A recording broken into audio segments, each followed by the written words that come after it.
My name is LaShawn. I support moms who are empty nesters and who are navigating parental estrangement by prioritizing their accountability, their healing, their self-care, and a commitment to lifelong learning, which is the only way that we are able to actually do our self-work on ourselves, right? We need to learn about who we are. We need to learn how to change toxic patterns. We need to learn how to be, our best self to ourselves, and thereby that person bleeds out into the others and other relationships we have. That leads to more healthier relationships in our life overall. I wanted to highlight an issue that we don't see given enough leverage to: how poverty impacts the health of families, and not just in a physical, mental, and emotional sense, but in their relationships, which would encompass all of those, right? There was a post that I put up today, and it said, "I get it from my ancestors who got it from chattel slavery." And in that post, I raised the question, how much of an impact did Black wealth, the loss of Black wealth, have or could have had on parental estrangement? And one of the challenges I get, and people pushing back when I raise this as an issue, is that, well, that was so long ago, right? So many people now have money. So many people now have been able to raise their families out of poverty, right? But when we look at the true numbers, when we look at how oppressive the systems of systemic and structural racism is, and how it informs policy, how it informs the environments in which families live. It informs if they have a house. It informs if they have the ability to care for their family by the way they work, if they're underpaid, paid low-wage jobs, redlining, which prevents them getting a home, buying a home. They're renting homes, and there are no tax breaks for them as a result of that. Yet the landowner or the homeowner who's renting that property to them is able to take advantage of tax breaks on top of having a renter pay the mortgage on that property. Families aren't able to have housing that gives them, adequate housing, rather, in safe environments, due to the amount of money that it costs for a family to rent, right?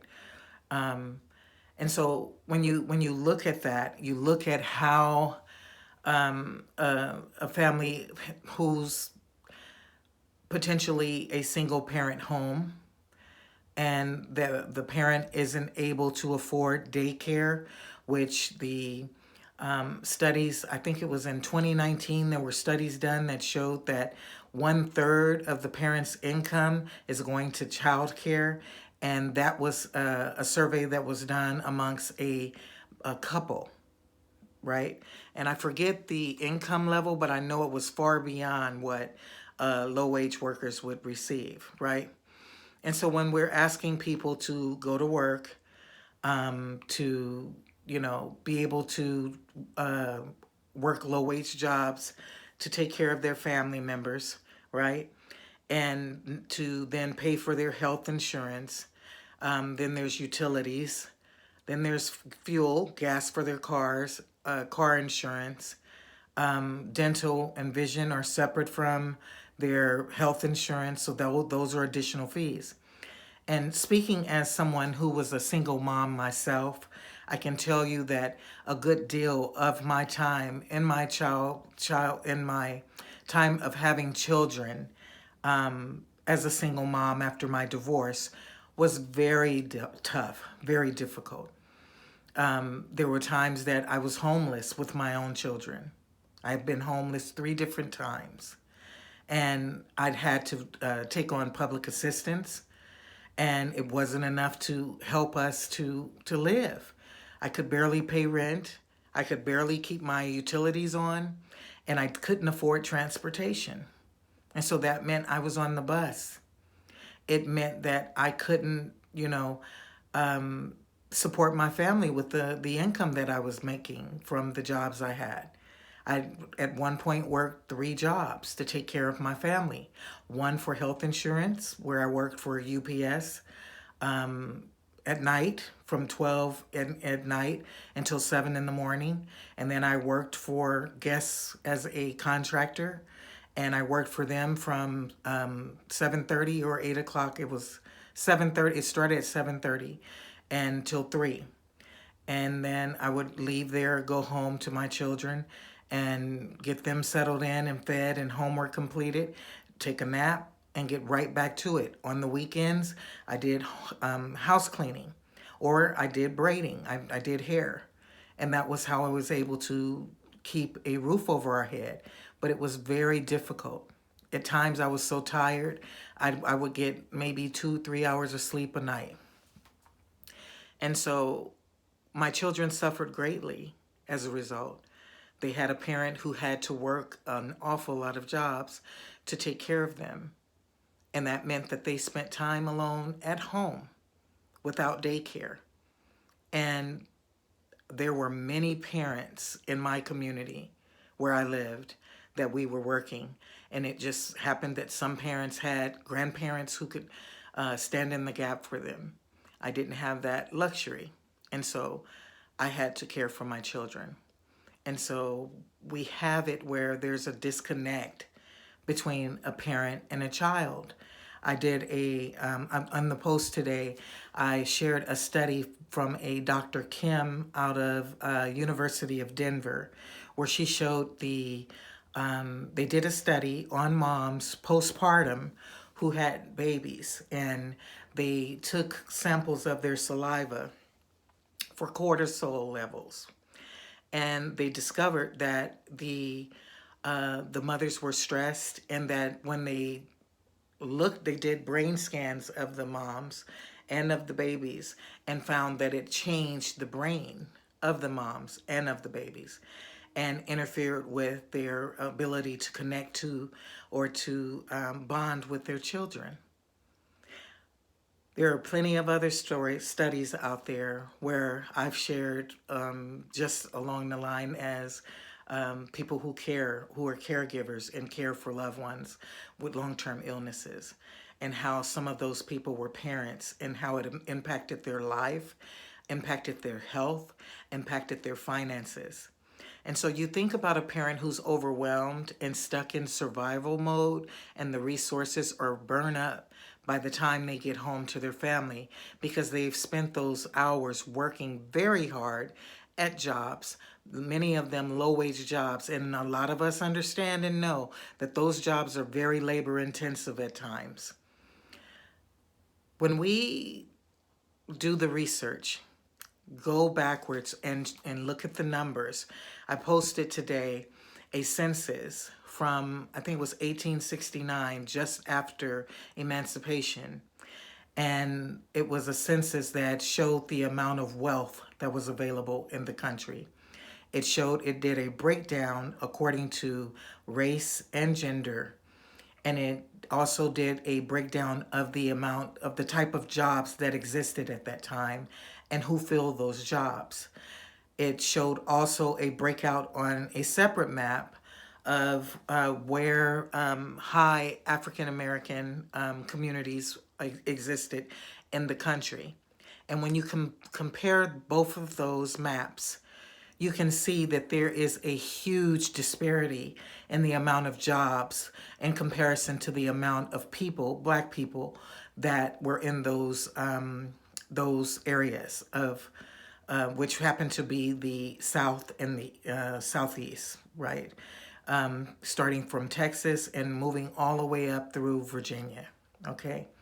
And I'll put a link down below in the description so that you're able to go and click on and take a look at the maps for yourself, and the census for yourself. It's important that we have these discussions. Why? Because there are parents right now, just now, experiencing the fallout from a time where us Gen Xers were working and our children were the second generation of latchkey children. We happen to be the first generation of latchkey children where our parents were going into the workforce, more mothers were in the workforce, and many children were coming home alone on their own and letting themselves in the house, staying alone by themselves because parents could not afford to both pay living expenses and afford childcare. I get pushback a lot on my accounts, either in my comments or in my DMs about this is not a black and white issue. This happens to anyone. This can happen to any family. And that's true. It can happen to any family. What I don't think people consider is chattel slavery didn't only impact the black community. It impacted us the most. We had the greatest weight of it. But that also changed white communities as well. That changed how the level of denial, the level of privilege that white people enjoyed.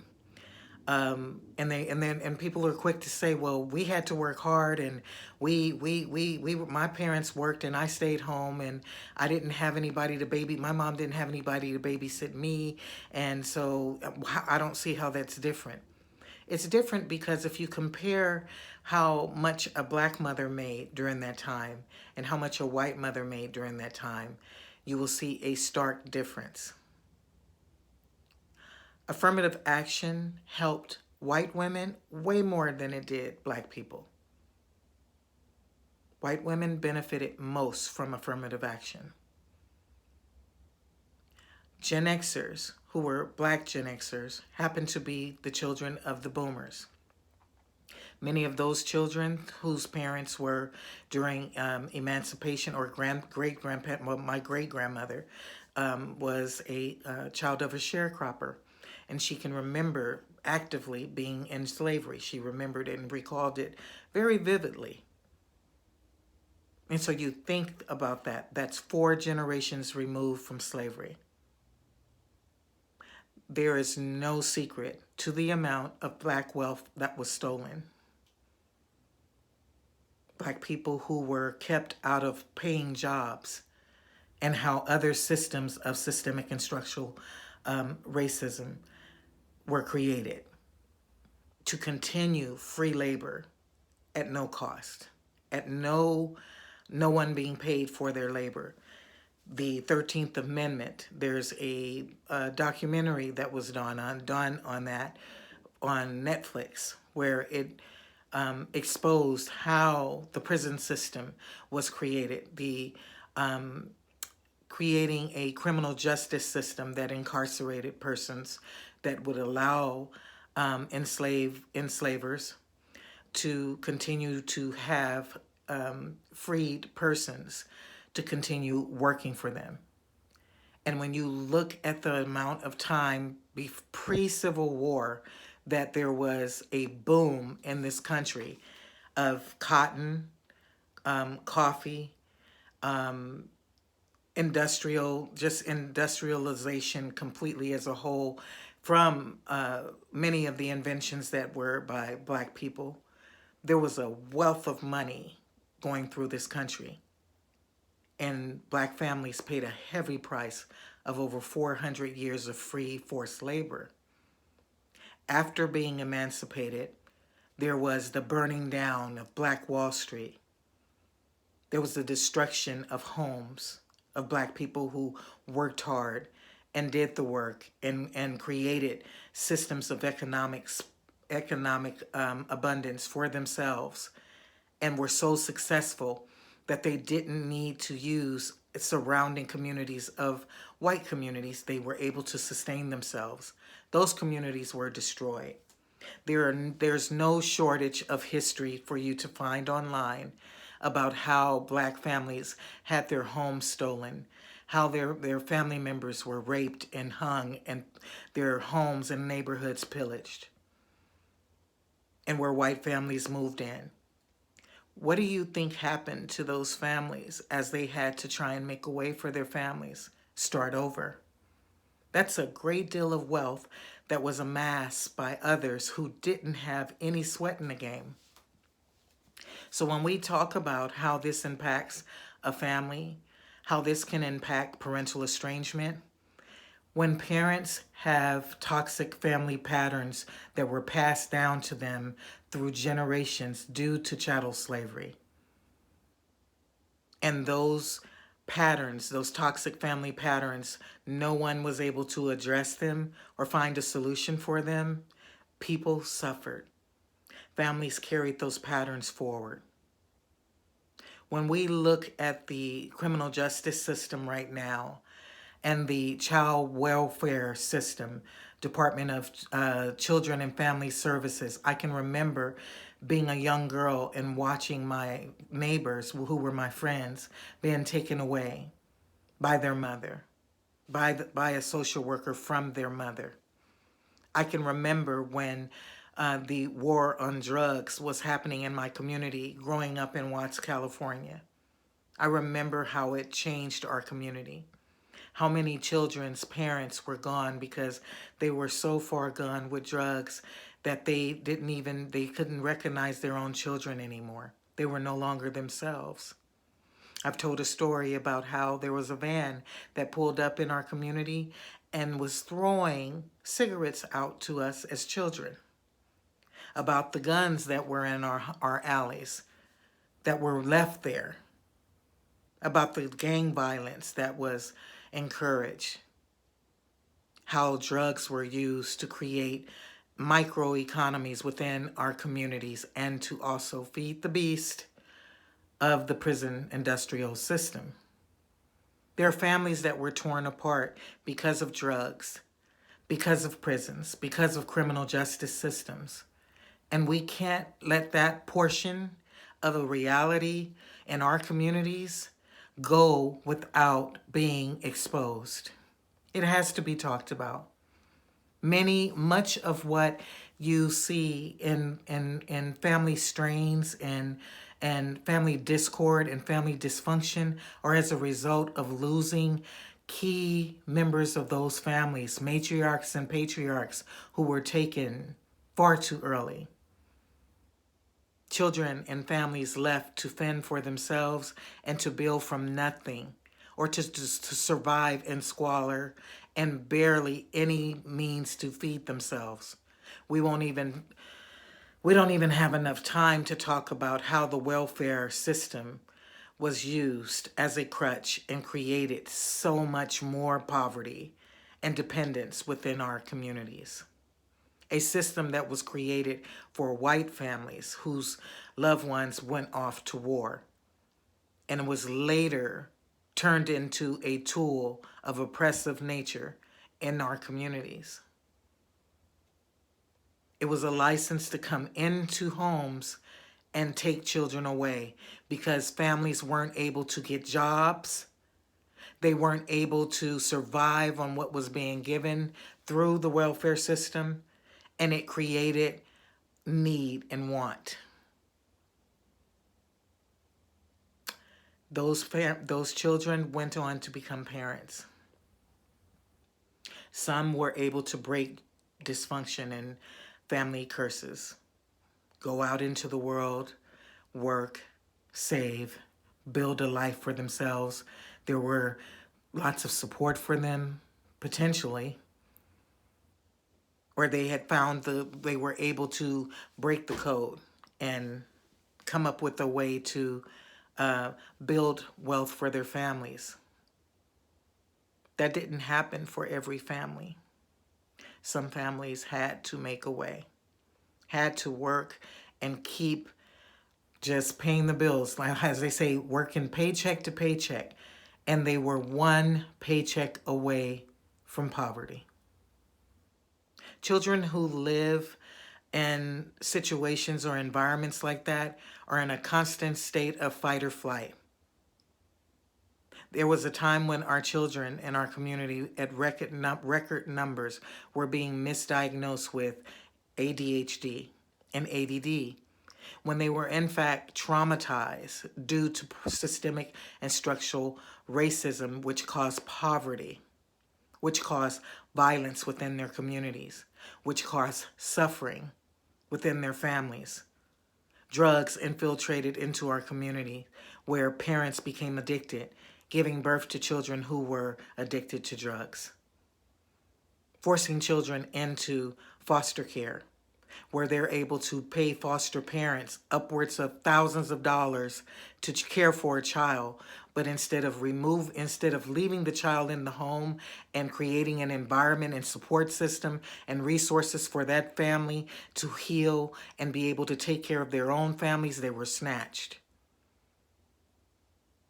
There are generations underneath the baby boomers of people who have suffered greatly still as their ancestors had. Yes, we've come a long way. We don't have it nearly as bad as our ancestors did. But we also have a lot of new systems that were created, that evolved, that continue to create challenges for families. And we're going to see way more. I did a post where I shared how common parental estrangement is, and it's not just affecting Black families.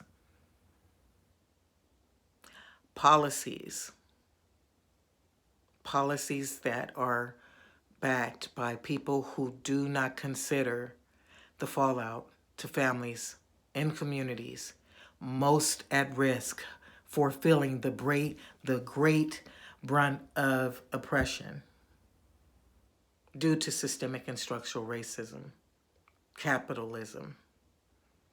This is a problem still, and we aren't addressing it. And so the question being, does Black wealth or the lack of Black wealth, does it influence parental estrangement? Can it have an impact? And I say yes, it can. I know for a fact, personally, our family went through a great deal to be able to keep a home, a roof over our head, to keep cars so that we could go back and forth to work, to pay for tutoring for children when public schools did not meet their needs, to still be able to come home and support our children and be there for them and to do homework with them and to take them out and to give them something better than we had, something better than what they would have gotten if we hadn't did all of the hard work. Recessions saw a lot of people lose their homes. Their children were uprooted from their communities. Why aren't we talking about that period and how it impacted families and how it impacted Black families most? The amount of wealth that Black families were able to amass for themselves, they saw that go down the drain, as many families did. We saw it on TV. I don't know if you remember, but there was a gentleman who drove his plane into the IRS building.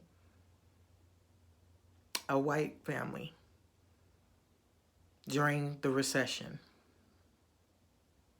And so there were a lot of families that were affected and impacted by that. Impacted by a failed system. When you look at the amount of dysfunction that carries on through families because there was not enough information, enough research to help families to learn how to better cope, when we talk about the system of psychology and how it has just been revealed within the last 3 years, most recently last year, how the Psychology Association admitted that racism had been used within the system and that there was an apology that was due to Black people as a result. Those are intentional harms. People who reached out for assistance and help and received nothing. Destruction of families. A lot happened as a result of systemic and structural racism, which influenced psychology, It influences housing. It influences the economy. It influences where people can vote. We have seen recently how there's been an uptick in voting rights and the amount of voting polls that are closed, and how people wait in long lines after working all day at very hard jobs, standing on their feet, and taking their children during a pandemic, COVID, which is another whole ball of confusion in which we saw disparities exposed greatly. Black people losing their lives, Black, Indigenous, and people of color were the first to be impacted because of their communities, because of the lack of resources, because of racism within the healthcare system. So much trauma, so much illness as a result of trauma has happened within our communities. And for those who have been able to make it out, who've been able to stop generational dysfunction, toxic generational patterns within their family, that is amazing. It is very hard work. It's not for the shy. It's not for the person who doesn't who isn't willing to do the grind and the self-work and the accountability and owning their own part in how they've been able to destroy or continue toxic patterns within their own families. When I share this information, I'm sharing it because I hope that there's a mother there listening on the other end. Whether you are a mom who's currently experiencing parental estrangement, whether you're a mom who's raising young children or raising adolescents and teens, it's an opportunity for you to see how these patterns have moved through generations of your family. It helps you to identify how your family was robbed of generational wealth and how that could have had a major impact on how you were able to raise your children. Because the system is set up that money is what gives you access to care, access to housing, access to transportation, access to safety within your community, it's evident that a lack of it would cause suffering. So people say, well, more money, more problems. Money doesn't cure, true. It doesn't take away the problems that you'll have, the dysfunctions that you would have, but it sure in the heck does make access to treatment for those problems, access to health care for those problems, access to be housed. It really does address those issues. So it really narrows down the amount of trauma and suffering. So when I say that systemic and structural racism has an impact on how parents become estranged from their children, the amount of dysfunction that has been passed down through the generations, unable to be addressed, whether the person was willing or not willing to do the work, there could have been a lot more families that had access to quality health care, assistance through mental health services that were not intended to cause harm. Am I removing accountability from parents who didn't do the work? No, I'm not. But I am saying that if they'd had more resources, it would have been easier to do the work. So thank you for coming in and listening. If you've reached this time at this point, I want to thank you for coming in and playing the discussion. And I hope that something here was of value to you.